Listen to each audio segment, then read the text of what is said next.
Hey there, Ipswich. Happy Tuesday. It is beginning to look a lot like Christmas. We are seeing Christmas decorations going up in shops, in restaurants. You cannot escape the Christmas carols in the grocery store anymore, Bernie, can you? No, we cannot. Oh, Whether you like it or not, and it's here. The same for carols, I'm pretty sure. So, yeah. But it's here. So people, I reckon that would be a trigger for some people, wouldn't it? Just hearing the carols and seeing the decorations start to pop up, you'd be like, oh God, here we go. The stress time is coming. I think it's panic as well. Yeah. Have I got enough money? Have I got enough food? Yes. You know, and then you start gathering. But then after that, then it starts going downhill. Well, see, we were talking about inner critic.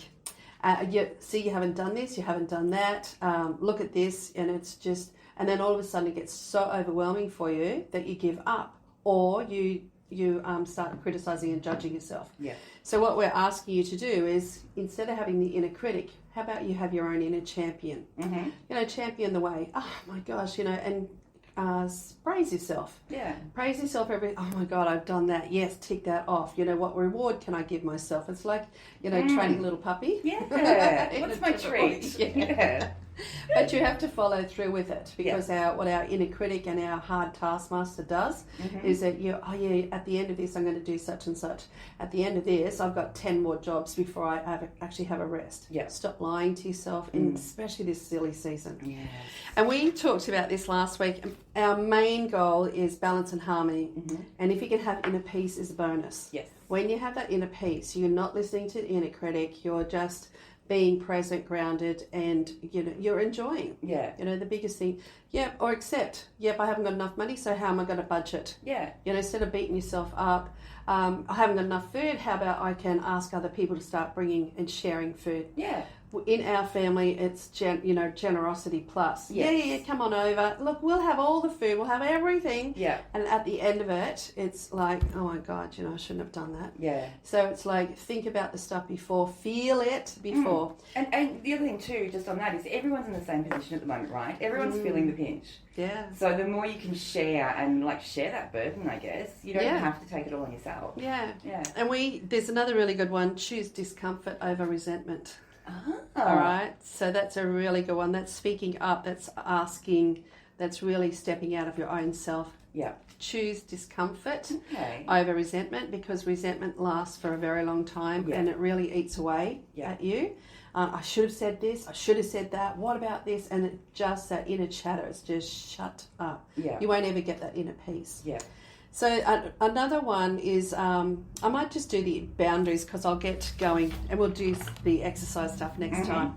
Alrighty, so this, for most of us communicating for a living, we find ourselves at a loss for words when it comes to saying no. So it's important to consider your own sanity before you commit to something else like that.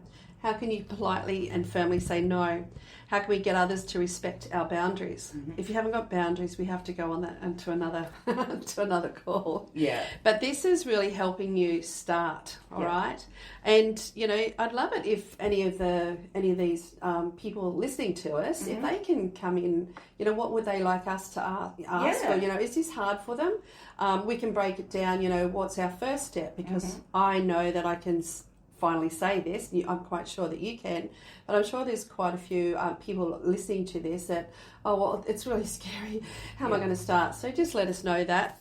So when you disagree with someone, I appreciate hearing your opinion, but I'm not prepared to change my mind on this. That has not been my experience. I'd like to see if we could agree to disagree at this point. Yeah. And that's a really powerful one. Yeah. Because your truth is your truth. Somebody else's truth is their truth. And empaths and narcissists have to dominate you. Their truth has to be everybody's truth. Yeah.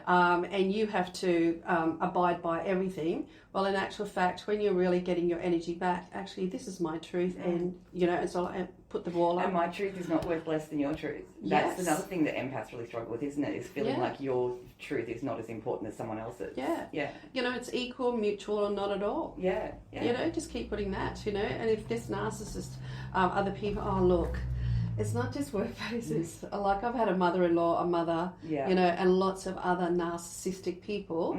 And it's really hard for you to speak up in front of other people. Yes. But if you can just, you know, work on this your own self, really say these affirmations to yourself, feel the resistance on the inside and start working on that. The more that you can actually, because this is, you know, this is your life. You don't have to go for another year and go, oh my God, here again. And the other part is try and wipe out, dissolve all the other years that this has ever happened. Yeah. Make it this is your first time. And I'm going to make sure that this is a really good impression. Yeah. The older you get, the more resentment, the anger inside, passive aggressive, it's going to come out. Yes, exactly. And that's not pleasant for anybody. No, definitely not. Now, if you're saying no to requests for help, which empaths always do, they'll ask somebody else, do it. Yeah, that's fine, I can do that. Again, discomfort over resentment. Yeah. Can you really do it? Do you really want to do it? No. Say no.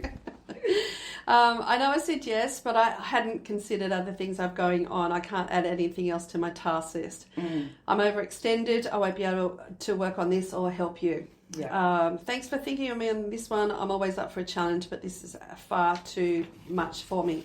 So what you're doing is you're actually... you're caretaking your body, mind and spirit. Yeah. That's your job this year. Yeah. Okay. I would be happy to help, but I need a day or two to prepare. That's another one. When someone's trying to wear you down. Interesting advice, but that doesn't align with my beliefs. I'm feeling overwhelmed right now, so it's hard for me to focus on your advice or your feedback. I'd take a break and discuss this later. Another one is I'm not prepared to discuss this any longer. Let's take a break so, you know, we can come back later. And that goes with the let's agree to disagree. Yeah. You know, and don't be worn down. These, you know, if somebody else wants you and they want to control you, they will keep wearing you down. Then we have when someone knows how to push your buttons. Yeah. I'm putting my needs first and you won't make me feel guilty. I feel shut out when you take over the conversation. I understand how you feel, but now it's time to talk how I feel. How good's that one? That's a great one for an empath. That's a really good one. Yeah, you know, just if you can just prepare yourself, practice these, because you can't just go. What happens is when you go into conflict, because empaths just back right off out of a conflict. Yeah. If you can practice it and then express it, write it down. I understand how you feel, but now it's time to talk how I feel. And you're getting over that resistance, you're getting over those nerves. The more that you can practice that, as soon as something happens, it'll just come out straight away. Yeah. Yeah, and that's what we need. I'm an adult and capable of making my own decisions. I like that one. My reasons are personal. I don't have to explain them to you. Or you can I have my own reasons. As an adult, I'm no longer scared of you. You don't really do that one. You do that under your breath. Yeah, in your head. That's in your head voice. And if you choose to ignore me, that's your problem, not mine. Yep. So there's lots of different things, but it's you getting to know which ones you want. Yeah. You getting to be confident. You doing the self-praise on yourself, you know, practicing all the way up. Yeah. You know, because it is a practice thing, right? Because it's not something that comes naturally to most empaths or not to most people, I guess. No, it's really very, very hard. Yeah. It you know it's in the nervous system, and the nervous system will then take your voice. Yeah. You'll get a dry mouth. You'll start. It's almost like sweating. Yeah. But if you can practice in the mirror, looking at the mirror, do things before you actually get into a scene. Yeah. Yeah. And it's, again, repetition. Don't just do it once. You have to keep repeating it, writing it, expressing it, speaking it to the mirror. And and then feel the resistance coming up. Yeah. And you'll be able to feel that resistance, and it goes, I'm okay with this. I'm okay with this. You're talking to yourself. You're training your own coach. I can do this. I can do this. Yeah, be your own cheerleader, right? Oh, absolutely. Yeah. And that's why we talk about our inner champion. So you're inner cheerleader, but you're inner champion. The inner champion is going to say, you know, I used to be like that, but look how far I've come, or I'm proud of myself, or you're praising yourself. Yeah. And then the inner critic will come in and it'll just, blah, blah, blah. And your champion can go, back off. Yeah. You can do the boundary stuff to your own self. Yeah. Back off. Yeah. I'm giving this a go. Back off. I'm giving it a go. So it's not just the external voices, it's the internal voices you've got to set boundaries for too. Yeah. But the internal voices are the ones that actually really control you. Yeah. You know, they can't make you act. All they do is they're like the real buzz in there, and it starts panicking, gets into the nervous system, and then you go, oh my God, you know, panic, this is going to happen. It's actually not, because you're in a different dimension, a different time. Yeah. So call on your inner champion. Yeah. They call it your spirit, your higher self, your super conscious, whatever you want to call yours, but you have one on the inside always. Activate it. Okay. It's just been put to sleep Yeah. or locked away. Wake it up. Yeah, yeah. Come out this Christmas. Chuck a bucket of cold water over it and tell it to get up and help. Well, thank you, Bernie. We'll continue this next week, yeah? Oh, yes. Oh, look, Lovely. this silly season, you need as much support Yes. and help. Yeah. You know, even you're going into something different. You're turning a different corner. You know, and it's just being able to get that support, that love, you know, that protection as well. You're doing great. Yeah. You know, even that praise from somebody else. Yeah. You really need the praise on the inside. When it comes from the outside, it's a bonus. Yeah. But you need to be able to give it to yourself too. Balance and harmony is the goal. Choose discomfort over resentment. Love it. All right. Thank you. Write those down, everyone. Okay, and we will see you next week. Thank you, Rachel. Thank you, everybody. Thanks, everyone. It's Rachel and Bernie on your drive home right here on West Bremer Radio.